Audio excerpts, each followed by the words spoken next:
के दंगल में मतगणना को लेकर महा कवरेज लगातार जारी है। हम आपको एक बार फिर से बता दें, बीजेपी लगातार बहुमत के आंकड़े से काफी आगे निकल चुकी है। आम आदमी पार्टी 27 सीटों पर सिमटती हुई नजर आ रही है। हालांकि ये शुरुआती रुझान है, तो वहीं दूसरी ओर कांग्रेस का स्कोर 1 चल रहा था, वो फिर से 0 हो गया है। मतलब दिल्ली में एक भी सीट पर कांग्रेस को बढ़त नहीं है।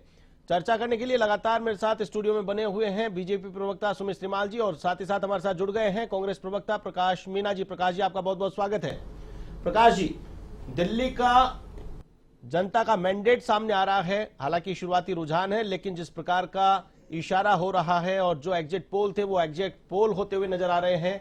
43 सीटों पर बीजेपी, 27 पर आम आदमी और कांग्रेस एक भी सीट पर अपना खाता नहीं खोल पाई है। 70 सीटों पर आखिर चुनाव क्यों लड़ा? प्रकाश जी, देखिए आशीष जी, लोकतंत्र में जनता का जो भी मैंडेट आता है वो स्वीकार है हमको। जनता सर्वोपरि होती है। जनता के लिए हमने दिल्ली में बहुत काम किया। 15 साल हमारी कंटिन्यू शीला दीक्षित की सरकार रही, तो दिल्ली की जनता हमारे कामों से उस टाइम बहुत खुश थी। हमने दिल्ली को उस टाइम बहुत कुछ दिया, मेट्रो दी, अलग अलग फ्लाईओवर दिए, बहुत परियोजनाएं दी। उसके बाद हमारी सरकार कंटिन्यू दिल्ली में 15 साल रही, तो जनता आज भी दिल्ली की हमारी सरकार के कार्यकाल को, शीला दीक्षित के कार्यकाल को याद करती है। अब उसके बाद जैसे ही हमारी सरकार गई तो केजरीवाल जी 15 साल से सत्ता में है। बाकी दिल्ली की जनता केजरीवाल जी से बहुत उम्मीद रखती थी। जिस कारण इनकी पार्टी का उदय हुआ, मेन था भ्रष्टाचार, और भ्रष्टाचार में खुद ही लिप्त हो गए। खुद की पार्टी पूरी तरह लिप्त हो गई थी और ऐसे से बड़े घोटाले किए जो इनके मंत्री खुद केजरीवाल सीएम साहब जेल में रह के आए थे और रियल में घोटाले थे। उसके बाद इन्होंने दिल्ली की जनता से वादा किया कि हम यमुना को सफाई करेंगे, घर घर नल देंगे, पॉल्यूशन समाप्त करेंगे, दिल्ली में पॉल्यूशन को बिल्कुल खत्म कर देंगे। तो जनता ने पूरे 15 साल के कार्यकाल में देखा कि जितने भी इन्होंने वादे किए उन पे बिल्कुल खरा नहीं उतरे और जनता की उम्मीदें बिल्कुल धूमिल हो गई। तो जनता ने कहीं न कहीं केजरीवाल जी को अब की बार कुछ मन बनाया बदलने का, और वो नतीजा अब आपके सामने है। सुमित जी, केजरीवाल जी को बदलने के लिए जनता ने ये फैसला दिया है। हालांकि कांग्रेस ये मान रही है कि उनको जनता 15 साल पहले पसंद करती थी, उनकी पार्टी की सरकार थी, लेकिन आज खाता नहीं खुल पा रहा है। सुमित जी, आप देखिए, सबसे पहले तो इन्होंने खुद ने ही जवाब दिया कि जब वो आए थे तो भ्रष्टाचार के खिलाफ लड़े थे, लेकिन उन्होंने पूरी बात नहीं बताई कि भ्रष्टाचार कौन कर रहा था, केंद्र में सरकार कौन सी थी, किसके खिलाफ वो भ्रष्टाचार के लड़ रहे थे। आम आदमी पार्टी जब वो आए थे तो वो खुद सच्चे बन करके जनता को झूठा दिखावा करके कांग्रेस के लिए भ्रष्टाचार के खिलाफ वो लड़ रहे थे। अभी मैंने आपको बताया, चोर चोर दोनों मौसेरे भाई। और जिस प्रकार से इनको लगता है कि सत्ता प्राप्ति कैसे होगी, तो कहीं पर एक हो जाते, गठबंधन कर लेते हैं, और जहां इनको लगता है कि अब यहां पर अपनी रोटी नहीं सिकने वाली, तो वहां ये अलग अलग हो जाते हैं। आप देखिए इनका बयान जो है किस प्रकार से, कि वहां वो दोनों कह रहे थे कि इनको शराब घोटाले में अंदर जाना चाहिए, वो कह रहे हैं उनको नेशनल हेराल्ड घोटाले में अंदर जाना चाहिए। तो दोनों एक दूसरे के पूरक बन रहे हैं। लेकिन जनता को आप कब तक मूर्ख बनाने का प्रयास करेंगे? जनता समझदार है, जनता भोली जरूर है, लेकिन लगातार जो ये प्रयास किए जा रहे थे और पिछले 15 वर्षों में जो इन्होंने लगातार झूठी जुमलेबाजी, और हां निश्चित ही जिस प्रकार से व्यक्ति को एक बार मौका मिलता है, लेकिन अगली बार, क्योंकि उन्होंने चुनावी जो रेवड़ियां बांटी थी, लगातार फ्री की जुमलेबाजी करी थी, जनता उसके चंगुस में आ गई थी। लेकिन वास्तव में जो उन्होंने इस बार देखा कि किस प्रकार से दिल्ली को गर्त में ले जाया जा रहा था, वो मूल मुद्दे को लगातार भूलते जा रहे थे कि यमुना की सफाई करा के किस प्रकार से, जो सबसे बड़ा मुद्दा है दिल्ली का, लेकिन उस मामले को केजरीवाल जी ने गौण कर दिया। और कांग्रेस की स्थिति तो तीसरी बार शून्य के साथ में हैट्रिक बनाने जा रही है। कांग्रेस की स्थिति तो बिल्कुल वास्तव में शून्य हो चुकी है। जैसा कि कांग्रेस के प्रवक्ता भी कह रहे थे 15 वर्ष पहले, मैं इनको बताना चाहूंगा कि निश्चित ही कांग्रेस का सफाया दिल्ली में, देखिए 2, 4, 5 सीटें भी आपकी अगर आती तो कहीं ना कहीं जनता का कोई विश्वास थोड़ा सा होता, लेकिन शून्य में तीसरी बार हैट्रिक, ये तो इतिहास रचने वाली बात है। कांग्रेस वास्तव में इतिहास रच रही है शून्य ला करके। लेकिन जिस प्रकार से इन्होंने बिल्कुल देश की शान सरदार सिंह, सिखों का जिस प्रकार से नरसंहार करवाया था, जिस प्रकार से उनको उनके पगड़ी का अपमान किया था, उस पगड़ी के अपमान का बदला बिल्कुल दिल्ली की जनता ने लिया था और लगातार वो परिणाम आज तक कांग्रेस को देखने को मिल रहे हैं। लेकिन यहां कांग्रेस की बात नहीं है, यहां आम आदमी पार्टी की बात है। जिस प्रकार से अतिशी ने कहा कि यह चुनाव सामान्य चुनाव नहीं, यह चुनाव तो एक अच्छे और बुरे के बीच में है, और वास्तव में उन्होंने सही कहा, अच्छे और बुरे के बीच में है, तभी तो आज अच्छे और बुरे परिणाम जनता ने इनको दे दिए। जनता जनार्दन है।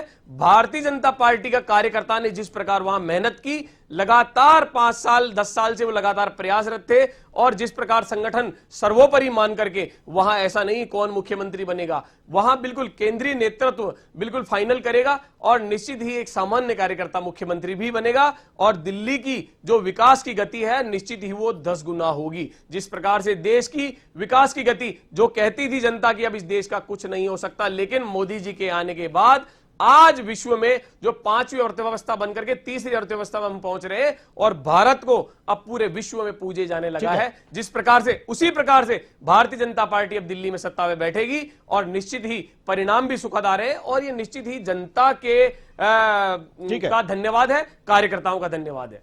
चलिए, अभी भी आतिशी पीछे चल रही हैं, सौरभ भारद्वाज पीछे चल रहे हैं। हालांकि अरविंद केजरीवाल और मनीष सिसोदिया आगे चल रहे हैं, शुरुआत से पीछे चल रहे थे, लेकिन 2 दिग्गज नेता आम आदमी पार्टी के जिन्होंने लीड ली है, तो वहीं 2 दिग्गज नेता अभी भी पीछे चल रहे हैं। मुख्यमंत्री आतिशी पीछे चल रही हैं। बीजेपी 44 सीटों पर लीड कर रही है, 26 सीटों पर आम आदमी पार्टी लीड करती हुई नजर आ रही है। मतगणना को लेकर महा कवरेज लगातार जारी है। दिल्ली के दंगल में बीजेपी का मंगल होता हुआ नजर आ रहा है। लगातार शुरुआती रुझानों से लेकर अब तक बीजेपी बढ़त बनाए हुए है।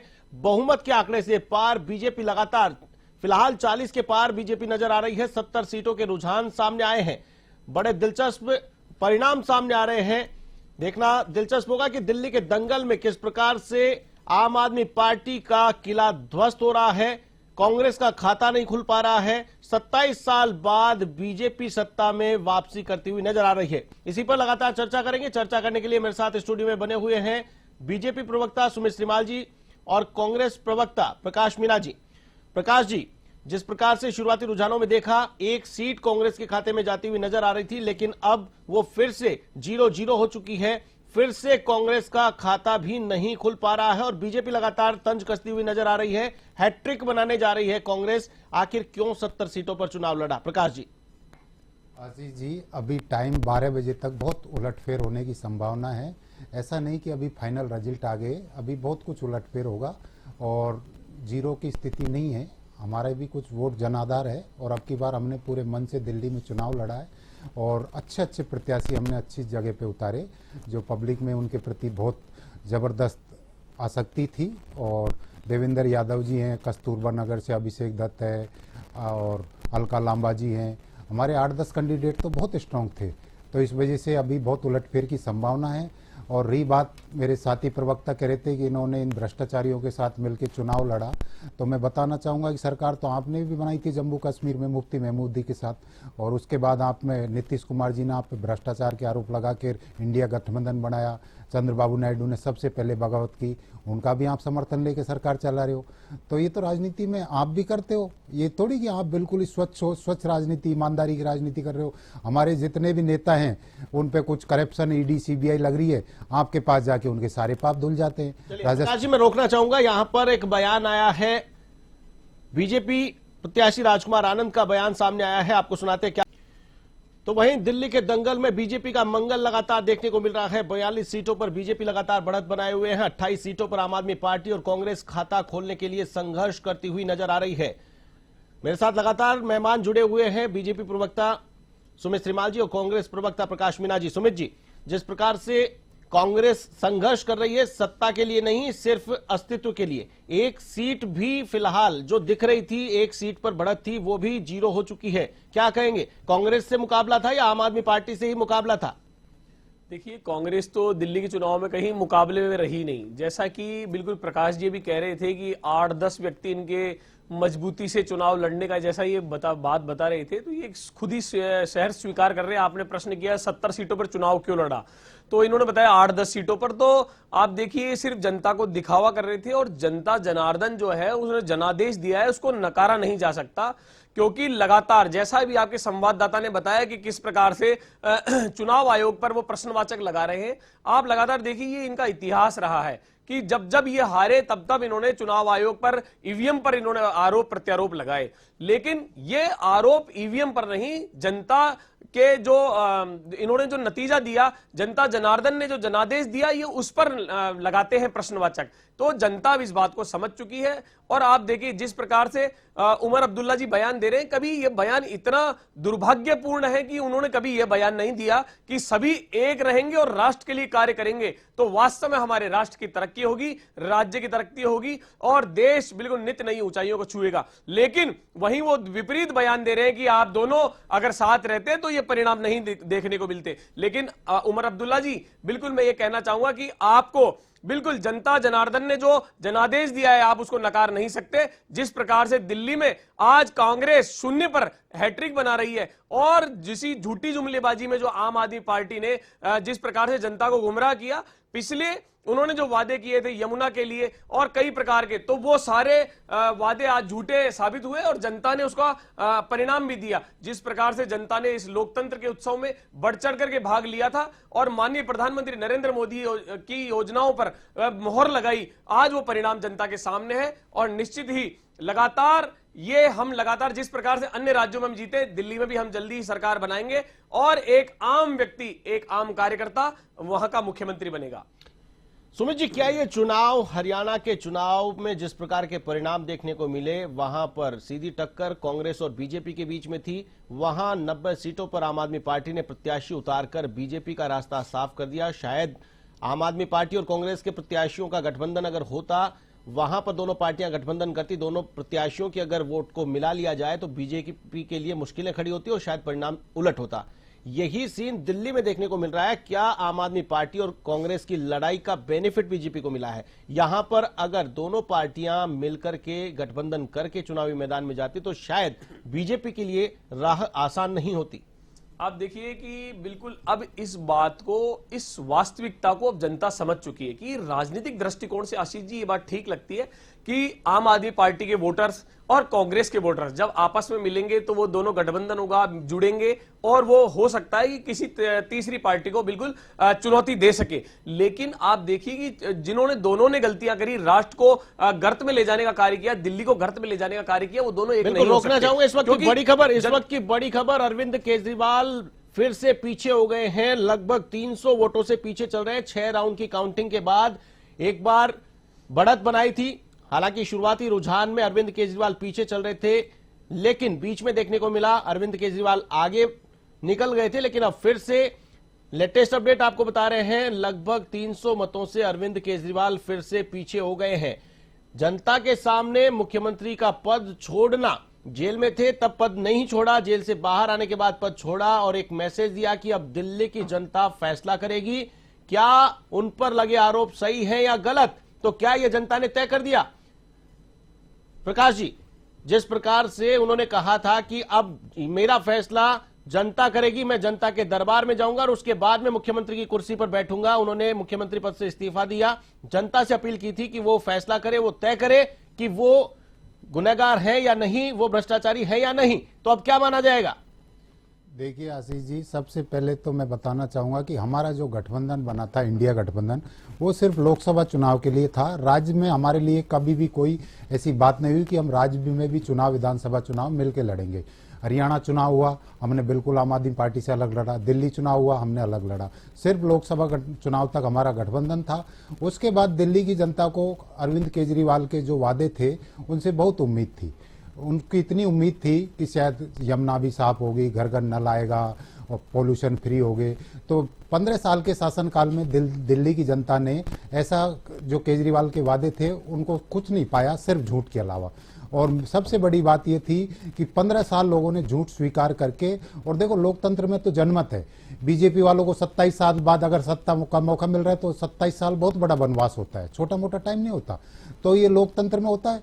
कभी हमारा मौका भी आएगा, ये चलता रहता है। ऐसा नहीं कि कोई सत्ता हमेशा इन्हीं की रहेगी, हमेशा केजरीवाल की रहेगी। लोकतंत्र में हमेशा उलटफेर होता रहता है। लेकिन आपने कहा कि राज्यों में गठबंधन करके नहीं जा रहे हैं, हम केवल लोकसभा के लिए हमने गठबंधन किया था, फिर यूपी में सपा के साथ में चुनाव क्यों लड़ा जब आपको राज्यों में गठबंधन नहीं करना था, सिर्फ लोकसभा के लिए चुनाव? किसी दल में किसी दल से हमारा गठबंधन स्टेट में भी है, ये नहीं कि सब में ही हमारा गठबंधन। यूपी के अलावा महाराष्ट्र में भी विधानसभा चुनाव में हमारा गठबंधन इंडिया गठबंधन चुनाव। सवाल मेरा यह है, हरियाणा से सीख क्यों नहीं ली? हरियाणा में जब आपको लगा, क्या ये हिसाब किताब बराबर करने के लिए दिल्ली में पूरी सीटों पर चुनाव लड़ा गया? नहीं, ऐसा नहीं आशीष जी। बात ये थी कि केजरीवाल जी अपने आप में बहुत ज्यादा कॉन्फिडेंट में थे और शायद उनका था कि बहुमत हम खुद ही प्राप्त कर लेंगे। तो फिर हमने भी सोचा, अलग निर्णय लिया अलग चुनाव लड़ने का, और हमने अलग चुनाव लड़ा। पूरे 70 सीटों पे कैंडिडेट उतारे और पूरे मन से चुनाव लड़ा, और अभी तो जनता जनार्दन का जो फैसला आएगा वो स्वीकार है हमको। चलिए सुमित जी, क्या कहेंगे? क्या ये जो फुटबॉल की स्थिति थी दोनों पार्टियों की, उस फुटबॉल की स्थिति का बेनिफिट मिला है, या फिर वाकई में केजरीवाल का जो किला है उसको ध्वस्त करने में बीजेपी सफल हुई है? देखिए, बिल्कुल केजरीवाल का जिस प्रकार से झूठी जुमलेबाजी से उन्होंने जो अपना किला बनाया था, बिल्कुल वो ध्वस्त हो चुका है। और भारतीय जनता पार्टी बिल्कुल लगातार जिस प्रकार से इस विधानसभा चुनाव में लगातार आगे बढ़ रही है, और निश्चित ही भारतीय जनता पार्टी यहां पर सरकार बनाती दिख रही है। आप देखिए कि जैसा कि अभी इन्होंने बयान दिया कि हमारा गठबंधन जो आम आदमी पार्टी और कांग्रेस का था वो सिर्फ और सिर्फ लोकसभा चुनाव में था। फिर इन्होंने भी तुरंत बयान को बदला कि कुछ कुछ पार्टियों से राज्य के अंदर विधानसभा में भी था।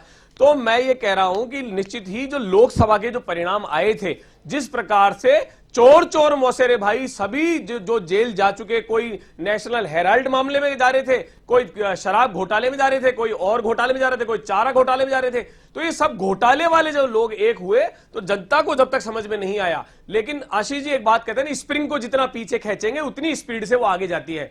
लोकसभा के जो परिणाम आए उसके बाद जनता को एक झटका सा लगा कि वास्तव में आज अगर नरेंद्र मोदी जी अगर सत्ता में नहीं होते तो ये देश का दुर्भाग्य में बदल चुका होता। जिस प्रकार से हमारी अर्थव्यवस्था और देश की नित नई ऊंचाइयों को छू रहा है, वो विपरीत बदल हो जाता। लेकिन उसके बाद आप देखेंगे आशीष जी, लोकसभा चुनाव के परिणाम आने के बाद लगातार जो विधानसभा के चुनाव हुए, कई राज्यों में उपचुनाव हुए, उन सभी चुनावों में लगभग 90 से 95% चुनाव को भारतीय जनता पार्टी ने बिल्कुल ऐतिहासिक जीत के साथ वहां हम आगे बढ़े। और इसी के साथ में इस क्रम में दिल्ली भी है। आप देखिए, ये सीख नहीं ले रहे, ये बदलते हैं अपनी बातों को, बयानों को। इसी प्रकार इनके बड़े नेता भी लगातार अपने बयानों को बदलते रहते हैं, और इससे हमको सीख लेनी चाहिए जो कि जनता ने ली। क्योंकि ये लगातार झूठ, पाखंड और फ्री की जुमलेबाजी जो कर रहे थे, अब जनता के सामने इनका असली आईना, असली इन्होंने देखा नहीं, लेकिन जनता ने इनको असली आईना दिखा दिया है। इसीलिए कांग्रेस तीसरी बार हैट्रिक लगा रही है शून्य के साथ में, और केजरीवाल जी अपने गढ़ में ध्वस्त भी हो रहे हैं, स्वयं भी हार रहे हैं। इनकी मुख्यमंत्री बिल्कुल अतिशी स्वयं भी हार रही है। और पूरे दिल्ली में जिस प्रकार से भारतीय जनता पार्टी निष्ठावान कार्यकर्ताओं की मेहनत के साथ में, जनता के धन्यवाद के साथ में हम लगातार आगे बढ़ रहे हैं, और दिल्ली में जल्द ही हम सरकार बनाएंगे और ऐतिहासिक कार्य करके देंगे। क्योंकि हमने हमेशा कहा है, हम संकल्प लेते हैं, हम सिर्फ मैनिफेस्टो नहीं, और जो हम संकल्प लेते हैं हम उसको पूरा करते हैं। और इसी को क्रम में चाहे वो हरियाणा की बात हो, उत्तर प्रदेश की बात हो, मध्य प्रदेश की बात हो, महाराष्ट्र की बात हो, राजस्थान की बात हो, इसलिए हम लगातार नित्य नई ऊंचाइयों को छू रहे, क्योंकि हमारा उद्देश्य जनता की सेवा करना है। हमारा उद्देश्य सिर्फ सत्ता प्राप्ति नहीं कि सत्ता प्राप्ति हो जाए तो कोई चारा घोटाला करता है, कोई शराब घोटाला करता है, कोई नेशनल हेराल्ड घोटाला करता है। घोटालों की भरमार लगती है। आप देखिए किस प्रकार से इन सब घोटालेबाजों ने एक मिलकर के लोकसभा में जरूर, लेकिन जनता इस बात को अब समझ चुकी, इनके असली चेहरे को, इनके असली चरित्र को जनता समझ चुकी, और लगातार संपूर्ण देश में इसको परिणाम लगातार जनता दे रही है। और उमर अब्दुल्ला जी का जो बयान है वो बहुत ही दुर्भाग्यपूर्ण है। कभी उन्होंने राष्ट्र को एक करने की बात नहीं कही, बल्कि गलत व्यक्तियों को, जो घोटालेबाज थे, उनको ये कह रहे हैं कि अगर आप एक होते तो परिणाम ये नहीं आते। अरे शर्म आनी चाहिए कि उमर अब्दुल्ला जी कि ये बयान आपने दिया। आपने कभी बयान दिया कि संपूर्ण राष्ट्र की जनता को एक होना चाहिए, यदि हम एक रहेंगे तो सेफ रहेंगे, किसी की आंख उठाने की मजाल नहीं है कि इस राष्ट्र की ओर कोई आंख उठा करके देख ले। लेकिन आपकी सोच और आपकी पार्टी की सोच, आपके गठबंधन की सोच लगातार झूठ, पाखंड और सत्ता प्राप्ति के लिए। लेकिन ध्यान रखना कि लगातार जिस प्रकार से भारतीय जनता पार्टी जनता के हित के लिए, जनता के कार्यों के लिए, पंक्ति के अंतिम व्यक्ति तक योजनाओं को पहुंचाने के लिए कार्य कर रही है, उस प्रकार जम्मू कश्मीर में भी हम सरकार लाएंगे। और जिस प्रकार हमने एक निशान एक विधान जम्मू कश्मीर में किया, और जो कहते थे खूनों की नदियां बह जाएगी, लेकिन एक मच्छर नहीं मरा। जब वो व्यक्ति प्रधानमंत्री नहीं थे तब भी 56 इंच की छाती वाले ने वहां जाकर झंडा फहराया था, तिरंगा फहराया था। इस मानसिकता से भारतीय जनता पार्टी कार्य करती है और इस बात को अब जनता समझ चुकी है। इसलिए राजस्थान में भी भजनलाल जी जिस प्रकार से एक वर्ष में अपने किस प्रकार से कार्य किए और उपचुनाव में भी हमको परिणाम मिला, हरियाणा में मिला, महाराष्ट्र में मिला, मध्य प्रदेश में मिला, उत्तर प्रदेश में मिला। और हां, आप बार बार अयोध्या अयोध्या करते थे, आज अयोध्या में उपचुनाव के परिणाम आ रहे हैं। भारतीय जनता पार्टी का कैंडिडेट 26,000 वोटों से प्लस में है। किस प्रकार? क्योंकि अब झूठ जनता जान चुकी है, आपकी सच्चाई जनता जान चुकी है और निश्चित ही इसके लिए मैं कार्य करता हूं और जनता का धन्यवाद करता हूं। ठीक है, चलिए।